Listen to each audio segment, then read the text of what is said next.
Hello! Welcome back to my channel home made healthy delights. ఈరోజు నేను చూపించేది కాకరకాయతో పులుసు. చాలామందికి ఇష్టం ఉండదు. బట్ చాలామందికి ఫేవరెట్ కర్రీ అనమాట. నాకు కూడా. సో, దానికి ముందుగా నేను చింతపండు నానబెట్టేసుకున్నాను. ఉల్లిపాయ, పెద్ద ఉల్లిపాయ, ఇంకా కాకరకాయలు. సో, ఫస్ట్ మనం దీనికి చేయాల్సింది ఉల్లిపాయలు చిన్న చిన్నగా ముక్కలు కట్ చేసేసుకొని పక్కన పెట్టేసుకోవాలి.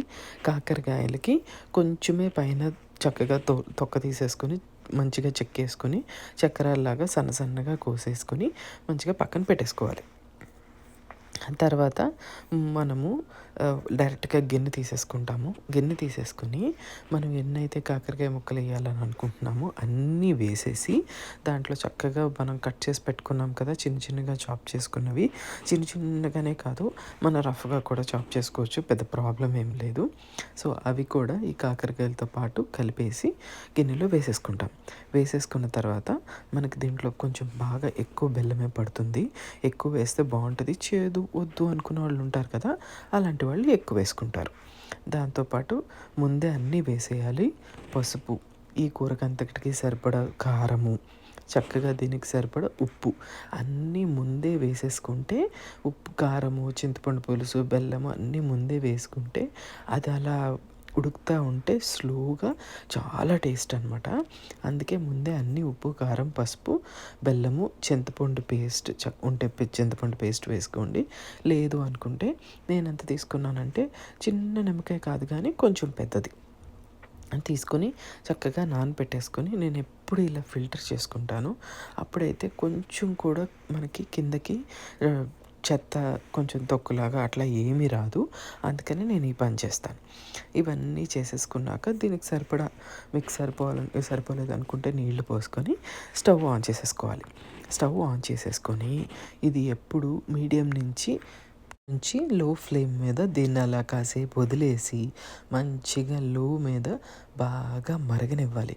మనం హాయిగా రెస్ట్ తీసుకోవచ్చు, ఏం ప్రాబ్లం లేదు. స్టవ్ దగ్గర నుంచుని అయిందా అని చూసే కర్రీ కానే కాదు ఇది. సో అంత ఈజీగా అయిపోతుంది. 20-30 నిమిషాల తర్వాత ఒక్కసారి మూత తీసుకొని కాకరకాయ ముక్క ఎంతవరకు ఉడికిందో లేదో ఒక్కసారి చూసుకొని అంతేనండి, మనకి కాకరకాయ ముక్క ఉడికింది అని అర్థమవుతుంది కదా. అర్థమైన తర్వాత దాన్ని పక్కకు పెట్టేసుకోవాలి. పక్కకు పెట్టేసుకున్నాక ఇప్పుడు మనం దీనికి ఒక మంచి తాలింపు వేసుకోవాలి. ఈ తాలింపులు ఎండుమిరపకాయలు 1 కానీ 2 కానీ మీ కారానికి సరిపడా, దాంతోపాటు ఆవాలు, జీలకర్ర, మళ్ళీ ఎల్లుల్లిపాయలు బాగా ఇష్టం ఉన్న వాళ్ళు ఎన్ని ఎక్కువ వేసుకుంటే అంత టేస్ట్. మాకు అస్సలు వద్దు అని అనుకునే వాళ్ళు 1 లేదా 2 వేసుకోండి. చాలా అంటే చాలా బాగుంటుంది. అప్పటికప్పుడు దంచేసి నూనెలో వేసేసుకోవాలి. వాటితో పాటు కరివేపాకు, ఈ వెల్లుల్లిపాయలు లైట్ బ్రౌన్ వచ్చేంత వరకు దీన్ని మంచిగా ఫ్రై చేసుకోవాలి. ఫ్రై చేసుకుంటేనే టేస్ట్, లేకపోతే అస్సలు టేస్ట్ బాగోదు. అది గుర్తుపెట్టుకోండి. బాగా మంచిగా ఫ్రై అయిపోయిన తర్వాత మనం ఇప్పుడు ఈ తాలింపుని కూరలో కలిపేసుకోవాలి. కలిపేసుకొని ఒక 5-10 నిమిషాల వరకు నూనె పైకి తేలుతూ ఉంటుంది. దీన్ని మంచిగా ఇంకా లోనే పెట్టుకొని మంచిగా ఉడకనివ్వాలి.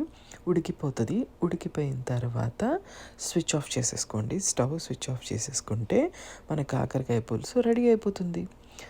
మళ్ళీ ఒక్కసారి దీనికి ఉప్పు సరిపోయిందో లేదో చూసుకోండి. కారము సరిపోకపోయినా అడ్జస్ట్ అవ్వచ్చు, కానీ ఉప్పు సరిపోకపోతే బాగోదు కదా.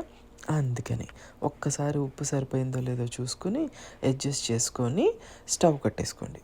అంతేనండి, మన కాకరకాయ పులుసు రెడీ అయిపోయింది. చాలా easy. Thank you so much for watching. Bye.